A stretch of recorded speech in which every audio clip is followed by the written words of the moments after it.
In this video, I'm going to be showing you how to actually add, kick, or change difficulty of bots in CS2, so be sure to watch this video until the very end to prevent any mistakes in the process. Now, you're going to begin with the first command that you can use. You can actually add specific bots. So you can do bot_add, and it would just add one bot. And you can also change which teams that you wanted to add it to. So for example, if I wanted to add one on CT, I could do that. Now, if you want to change the difficulties of the bots that you are actually adding, you can do bot_add_ whatever team that you are using and add it to easy. There's easy, normal, hard, and expert.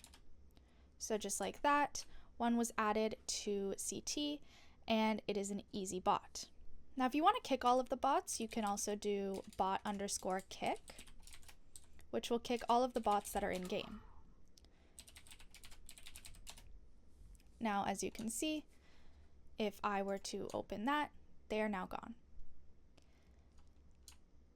Now, the next thing that you can actually do is change the difficulty of bots all at once. This is what you will do for that. You'll do bot_difficulty, and it will change them all at once. Again, there's easy, normal, hard, and expert. Now, as you can see, it will then be a normal bot and have different difficulty. That's really all there is to it. You can add, kick, or change the difficulty of these bots. Be sure to leave a like, comment, and subscribe to the channel. Thanks for watching. See you in the next video.